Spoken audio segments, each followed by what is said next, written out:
I haven't done a video in ages, or at least it feels like ages. It's actually only been just a little over a week. But in order to keep the views up, you've got to pump out the videos on a regular basis. But I have been in a pretty dark place. And just reading through some of my old work, I felt that this piece was quite appropriate to the way that I've been feeling. Although it's nothing to do with feelings, it is about the dark side of life, notably the left-hand path. So I hope you all enjoy this video essay, and here we go. The duality of a non-dual realm. Everything is dual. Everything has poles. Everything has a pair of opposites. Like and unlike are the same. Opposites are identical in nature, but different in degree. Extremes meet. All truths are but half-truths. All paradoxes may be reconciled. The Kabbalion Hermetic philosophy. In today's article, I am going to explore the left-hand path, aka the negative polarity, aka the darkness that is equal to the light. And is it really evil, or a necessary part of this reality? I hope you enjoy. Believe the lie and you're halfway there. As my consciousness expands out into the wilderness further and further and getting more lost in an abyss of information, I can't help but notice more and more paradoxes to this plane we call Earth and the life we live on it. Paradoxes are noticeable in scientific studies and various subjects, showing conflicting arguments and contradicting previous research. This phenomena extends across different areas of discussion. How can something be fact if there is an opposing fact to counter the fact that which you believe to be true? Way too many facts in there, huh? It presets that everything is nothing but a belief, an opinion, as we are drawn into the depths of the control of our perception by certain people in the world. We, as a species, have been manipulated into boxes of belief by the design of the Catholic and Christian churches, just to name a couple. Way back when, having an opinion which didn't align with their doctrines got you sent to the gallows. The process of separation of orthodoxy and heresy, church and sect, begins to make itself felt. The early Catholic Church declares itself. The enemy is clearly identified as Gnostic.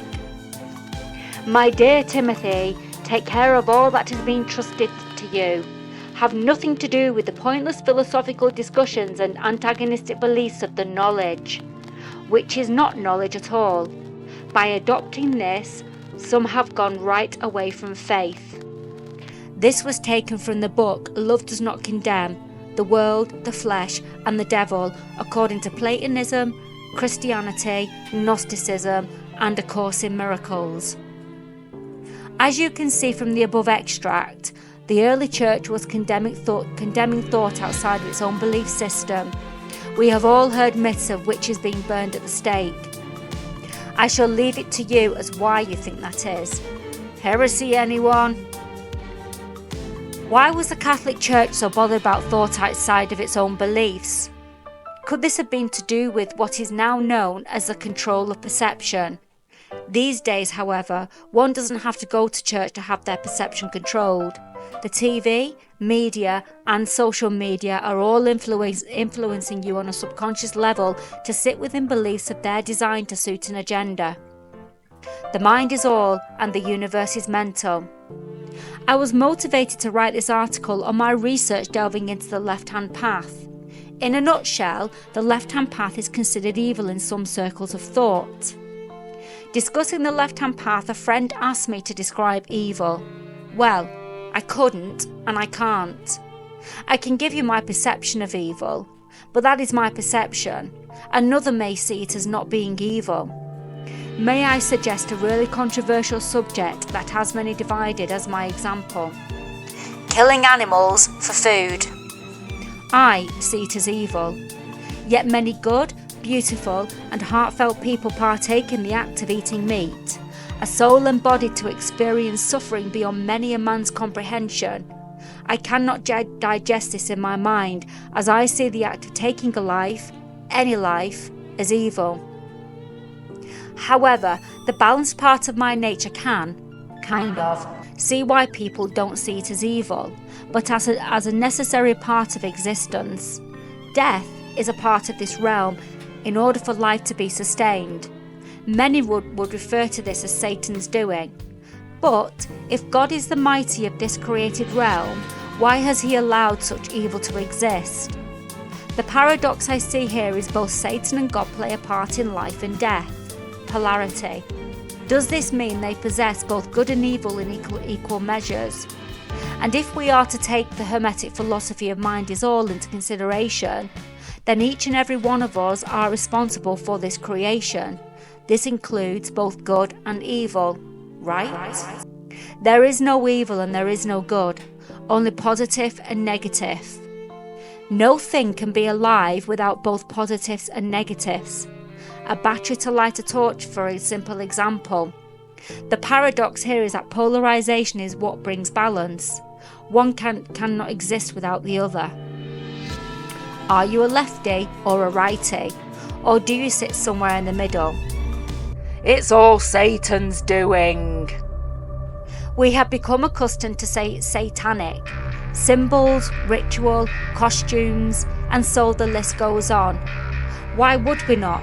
It's quite in your face. Even more than it ever was, it's no longer subtle. Such as Cliff Richard showing the 666 hands symbol of devil worship. Entertainment has been used to socially engineer the collective to create a culture, and the culture of the day appears to be one of devil worship. But this is where my suspicions come in. It's so in your face it begs the question, do we really understand what Satanism actually is? Is there an inversion being played so we don't try and understand what the culture actually represents? I am under no illusion things are changing.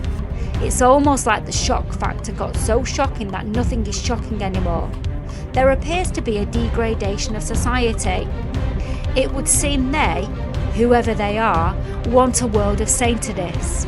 Or they want to push people so far right that nothing really matters in the space-time of materialism. But that kind of contradicts the whole transhuman movement. It's got to be bigger than what they are perceiving things to be in the truth movement, because frankly, none of it makes sense. I'm going to take 7 fundamental tenets of the Satanic Temple website. 1. One should strive to act with compassion and empathy toward all creatures in accordance with reason. 2. The struggle for justice is an ongoing and necessary pursuit that should prevail over laws and institutions. 3. One's body is inviolable, subject to one's own will alone. 4. The freedoms of others should be respected, including the freedom to offend. To willfully and unjustly encroach upon the freedoms of another is to forego one's own. 5. Beliefs should conform to one's best scientific understanding of the world. One should take care never to distort scientific facts to fit one's beliefs. 6. People are fallible.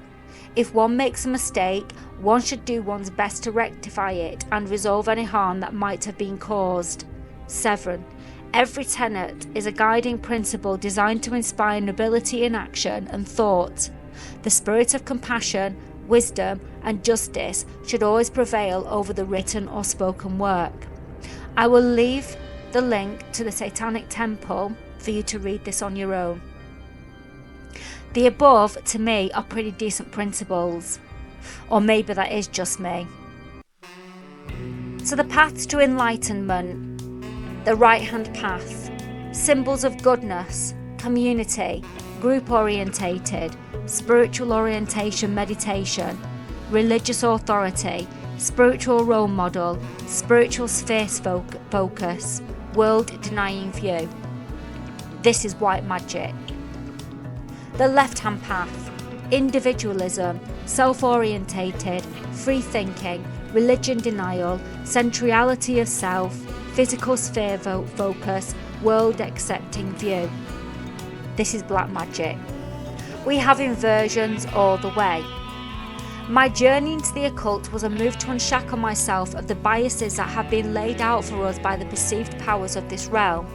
My desire to never to be one who follows a doctrine of any kind, a way to try to protect my mind from perception and behaviour manipulation, along with a natural intuition to question everything and to see the inversions of what is presented to us, even if I don't understand the reasons behind it all. Let's take Baphomet as a fine example of what we think he represents, evil, and what he really represents.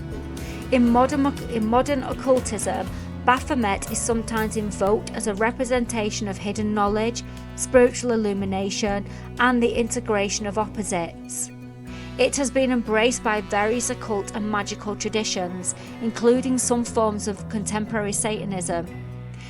In Christian contexts, Baphomet is often viewed negatively and associated with Satanism and heresy. And to add further to the representation of Baphomet, he is associated with Satan and the left-hand path. His true representation is that of as above, so below, the duality of man, representing man and beast, male and female, dark and light. I began to understand that the symbolism that is thrust in our faces and spouted about negatively in the community of truth are actually ancient symbols that carry energetic signatures of immense power if used correctly. Why would the powers that be want us knowing this little secret?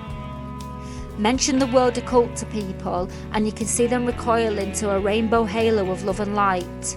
If people fear it, they won't entertain it. Are we inhibiting our true potential because of the misrepresentation of the occult and the left-hand path? I think so. However, that being said, I am well aware of the duality is a necessary function of this realm. Thus, those who are predisposed to sit on the right need to stay there, and those who wish to explore the left should do so without the potential vilification of being deemed evil because of a lack of understanding of it based on popular culture. My final words. It was once said to me that I can look at anything without judgment. I'm also not afraid to look at wisdom where others dare not let themselves go. I believe there is value to be found in everything. The popular saying being, take what resonates. This is where we find balance, if indeed balance is a natural state of being. But I'm even beginning to question that. I definitely lean more towards the left, but hold space for some of the values of the right. Does my being more left make me evil? Hey, I rescue flies from drowning in water buckets, so I guess it's up to you to decide. I hope you enjoyed my musings once again and thank you for listening if you got this far. Joe, love and light with a splash of black and a couple of horns.